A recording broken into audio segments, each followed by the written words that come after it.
Ingrid Bittencourt foi sequestrada pelas FARC, Forças Armadas Revolucionárias da Colômbia, em 23 de fevereiro de 2002. Ela ficou 6 anos e meio sob o poder da guerrilha. Hoje nós vamos conversar, pessoal, sobre esse livro aqui, deixa eu pegar para vocês, da Ingrid Bittencourt, Não Há Silêncio que Não Termine, Meus Anos de Cativeiro na Selva Colombiana.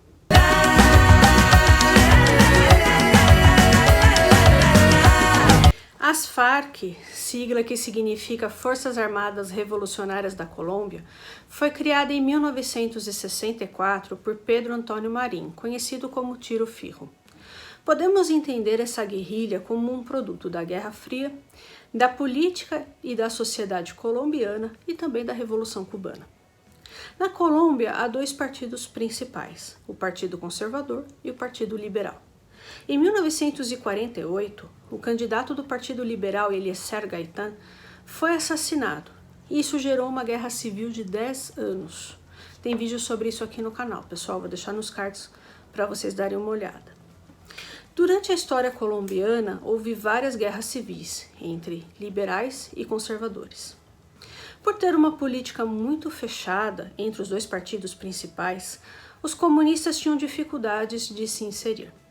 Também, os comunistas acreditavam que poderiam fazer uma revolução armada e implementar um regime nos moldes cubanos.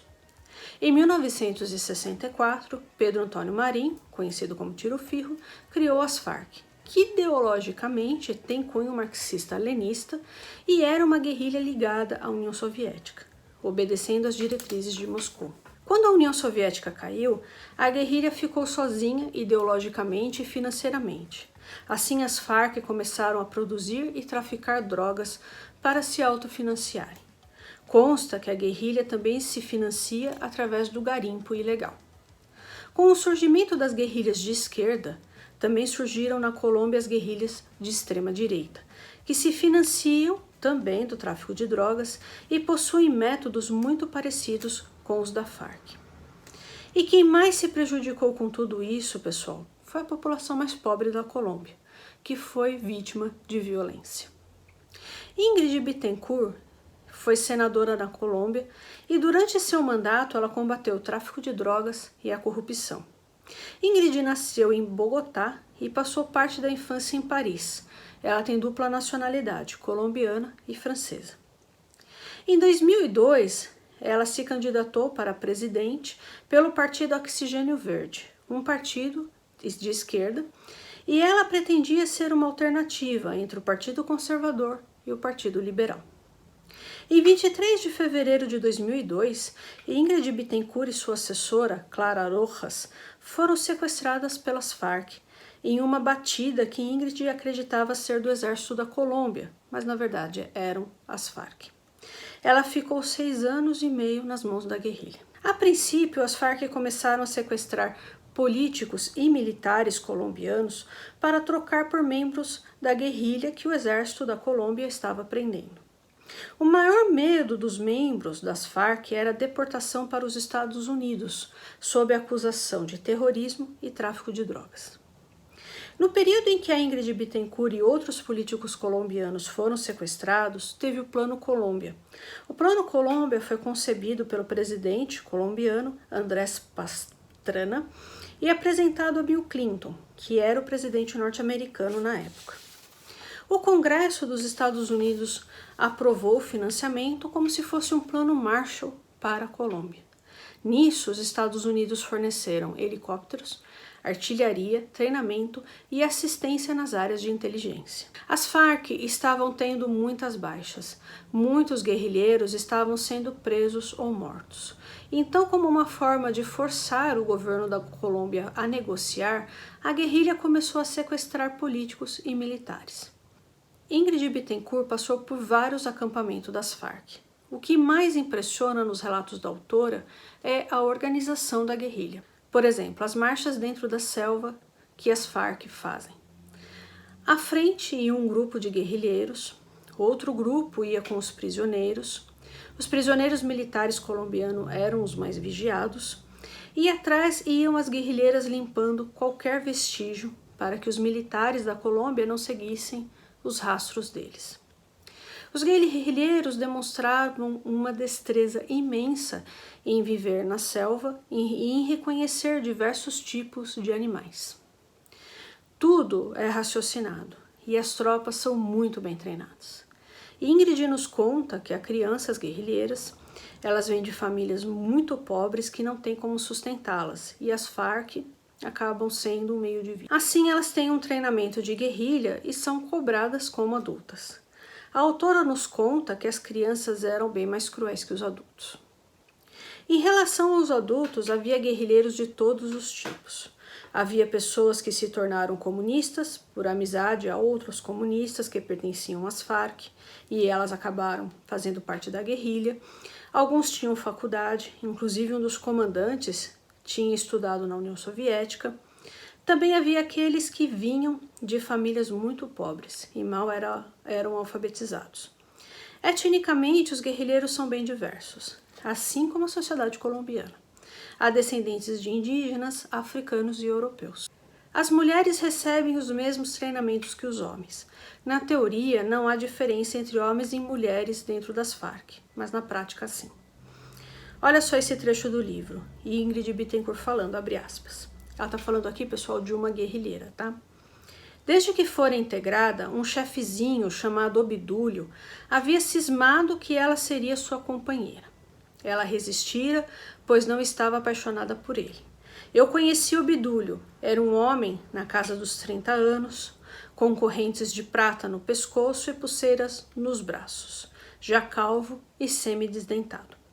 Resumidamente, pessoal, essa guerrilheira, da qual a Ingrid está falando, era uma moça muito bonita e um chefe ali das Farc, um oficial, cismou com ela, tá? Um homem muito mais velho que essa moça, que é prejudicado aí na aparência, e se interessou por ela. Para não sofrer retaliações, essa guerrilheira acabou aceitando se relacionar com esse chefe das Farc. E aí, pessoal, o que acontecia caso a moça não aceitasse? Bom, ela era designada para missões mais difíceis, como, por exemplo, trocar tiros com o exército colombiano e fazer trabalhos mais cansativos.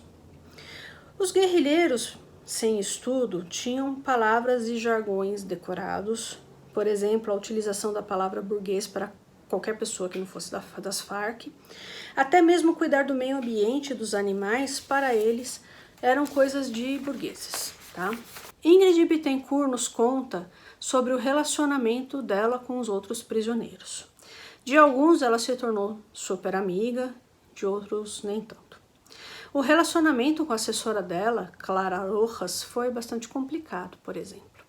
Clara Rojas achava que Ingrid Betancourt era privilegiada pelas Farc e as duas entravam sempre em conflito.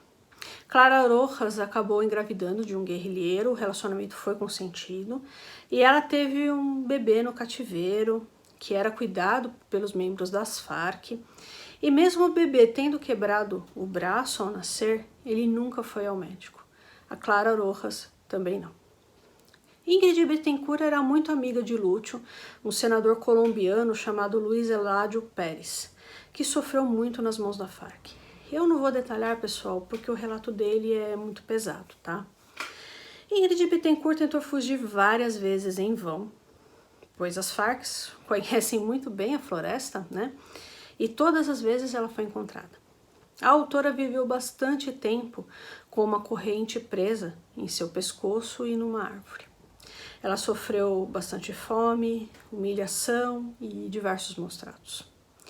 Em 2 de julho de 2008, Ingrid Betancourt, 3 prisioneiros norte-americanos e 11 prisioneiros militares colombianos foram libertados numa operação do exército da Colômbia. Os militares colombianos se passaram por venezuelanos de uma ONG Amigos da Farc.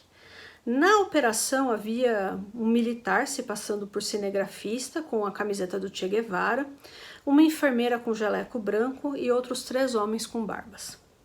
Nessa operação, o exército colombiano interceptou ligações das Farc e os militares se passaram pelo chefe da guerrilha e deu a ordem de reunir todos os prisioneiros, pois eles iriam mudar de lugar e conhecer o novo chefe das Farc. eles seriam transportados por uma missão humanitária internacional composta por venezuelanos. Olha o relato aqui da própria Ingrid Bittencourt falando, pessoal. Eles já estão dentro do avião, tá? Abre aspas. A enfermeira se aproximou novamente e me ofereceu algo para beber. Não quis aceitar nada, ressentida com ela por se prestar a um jogo que só iria prolongar nosso cativeiro. Rejeitei-a com frieza, irritada com seu olhar amável. Nisso eu o vi. Num movimento rápido, Henrique caiu do assento. Henrique era um guerrilheiro. O árabe estava em cima dele. O árabe era um militar que ela achou pela aparência, pela barba, que parecia um árabe. Meus companheiros davam-lhe pontapés. Não entendia o que estava acontecendo. Nem ousava acreditar, meus pensamentos travaram. Nada parecia ser coerente. O homem de boné branco se pôs de pé. O árabe ainda em cima do corpo de Henrique. Eu não enxergava nada além da luta ganha de antemão entre aqueles gigantes e aquele homem que eu detestava tanto. Vi o colosso jogar o boné branco para cima, gritando com toda a força. Somos o exército da Colômbia. Vocês estão livres. É isso aí, pessoal. Eu espero muitíssimo que vocês tenham gostado do vídeo de hoje. O tema das Farc é um tema complexo. Eu não pretendo esgotar esse tema num único vídeo, né? Então eu deixo também para vocês a indicação do livro, né, da Ingrid Bittencourt. É uma escrita muito fluida, é um livro legal, né? Você lê rápido, tá certo? Então é isso aí. Se você gostou desse vídeo, eu peço a sua gentileza que você deixe o seu like, que você compartilhe esse vídeo com seus amigos, publique esse vídeo nas suas redes sociais. Se você não for inscrita ou inscrito no canal, peço que você se inscreva, tá certo? Um abraço e até o próximo vídeo.